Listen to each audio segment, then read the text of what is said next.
ایک بزرگ کے بارے میں ایسی بطور مزاح یہ بیان کیا گیا تھا کہ ان کی کھیتی باڑی تھی اور بڑے شریف مولانا صاحب تھے، کھیتی باڑی کرتے تھے اور بیٹھے رہتے تھے. ایک گدھا آتا تھا، فصلیں چر جاتا تھا اور یہ تسبیح پڑھتے تھے، لا حول ولا قوت الا باللہ، لا حول ولا قوت الا باللہ. گدھا چلا جائے، گدھا چلا جائے، گدھا چلا جائے، تسبیح 100 بار. گدھا کہاں سے جاتا؟ وہ فصلیں خوب چرتا تھا اور چلا جاتا تھا اور ان کی تسبیح ختم نہیں ہوتی تھی. گدھے کو بددعائیں بھی دے رہے ہیں اور اللہ کی تسبیح بھی پڑھ رہے ہیں بیٹھی جگہ. اللہ تعالیٰ کچھ کر دے، اس گدھا چلا جائے، یہ گدھا چلا جائے. کچھ نوجوان تھے، وہ دیکھتے تھے روزانہ کہ مولانا صاحب بڑے شریف ہیں، روزانہ صرف تسبیح سے ہی گدھے کو بھگا رہے ہیں، تسبیح سے ہی گدھے کو بھگا رہے ہیں.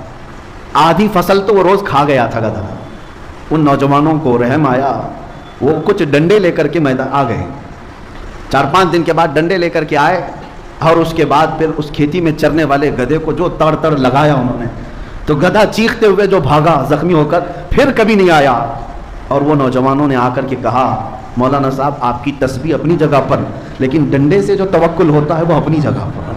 یعنی اگر آپ بیٹھی ہوئی جگہ پر ہی یہ سوچتے رہیں کہ ہماری کھیتی کوئی نہ چرے اور صرف ہم تسبیح پڑھ کر کے سب بھگا دیں، ایسا نہیں ہے. اللہ نے تمہیں قوت فکر بھی دیا ہے، قوت عمل بھی دیا ہے، پہلے اس کا استعمال کرو اور پھر اللہ کی ذات پر بھروسہ کرو.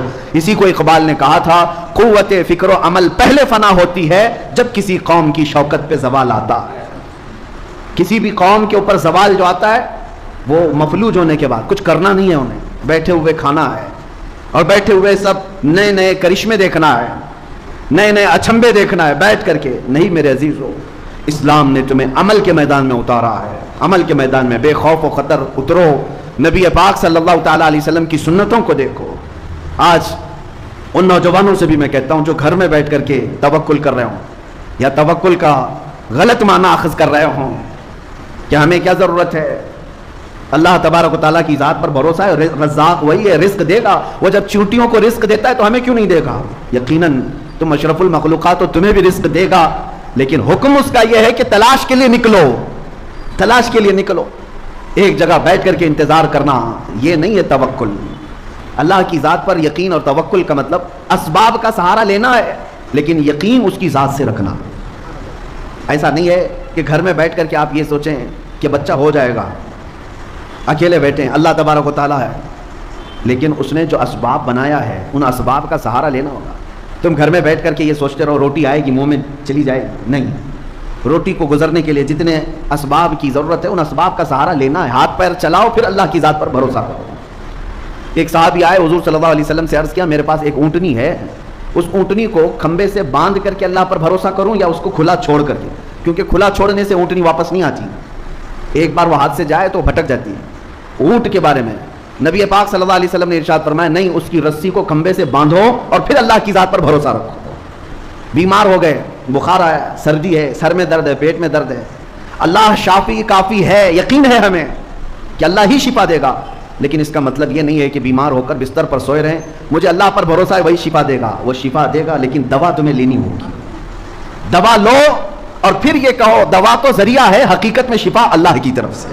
یہ توکل ہے، اس کو کہتے ہیں توکل اور یقین. جیسے آج کے حالات میں بہت سارے لوگ دوسرے درجے کا توکل کر کے بیٹھے ہوئے ہیں. جب ہم یا علماء بیان کرتے ہیں کچھ نہیں ہوگا اللہ کے اوپر سب چھوڑ دو، تو سارے لوگ شاید سب چھوڑ کر کے بیٹھے ہوئے ہیں. چاہے وہ نبی پاک کی عزت کا معاملہ ہے، چاہے اسلام کی بات آئے، چاہے قرآن کی بات آئے، لوگوں کو ایسا لگنے لگا ہے کہ اللہ کی ذات پر بھروسہ ہے، جو ہونا ہے وہیں سے ہوگا. ایسا نہیں. اگر اللہ کی ذات پر بھروسے کا یہی مطلب ہوتا تو 313 نہتے صحابہ کبھی بدر کے میدان میں نہیں آتے. وہ مدینے میں بیٹھ کر کے ہی کہتے اللہ پر بھروسہ ہے، اللہ فرشتوں کو اتارے گا. نہیں، ہاتھ پیر چلاؤ اور پھر اللہ کی ذات پر بھروسہ رکھو. ہاتھ پیر تمہارے سلامت ہیں تو اللہ تعالیٰ فرماتا ہے میدان میں اترو. یہاں تک کہ نبی مکرم صلی اللہ تعالیٰ علیہ وسلم سید الانبیاء ہیں، سید المعصومین ہیں. رسول پاک صلی اللہ تعالیٰ علیہ وسلم خود 160 کلومیٹر پیدل چل کر کے رمضان کے موقع پر بدر کے میدان میں آئے اور سب تیاریاں ہو جانے کے بعد رات کے وقت بیٹھ کر کے دعا کرتے ہیں کہ اے اللہ ہماری جانب سے جو کچھ کرنا تھا ہم سب کر چکے، اب کامیابی دینا تیری ذات ہے، اب تیری شان پر ہے، اور اگر مولا اب بھی ہمیں کامیابی نہ ملی تو اس روئے زمین پر کوئی سجدہ کرنے والا نہ رہے گا. دیکھو نبی پاک صلی اللہ علیہ وسلم یہی دعا مدینے میں بھی کر سکتے تھے، یہی دعا اپنے گھر میں بیٹھ کر کے بھی کر سکتے تھے، اپنی مسجد میں بھی۔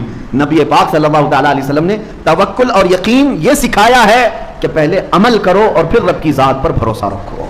عزیزان گرامی وقار، آج اسی کی ضرورت ہے کہ جو یہ سوچ کر کے بیٹھا ہے کہ سب کچھ ویسے ہی ہو جائے گا۔ قرآن میں مولا تعالیٰ فرماتا ہے ان اللہ لا یغیر ما بقوم حتی یغیروا ما بانفسہم، بے شک اللہ تعالیٰ اس وقت تک کسی قوم کی حالت نہیں بدلتا جب تک وہ قوم خود اپنی حالت نہیں بدلتی۔ خود تمہیں بدلنے کی فکر نہ ہو اور تم سوچتے ہو کہ دعاؤں سے ہی سب کچھ ہو جائے۔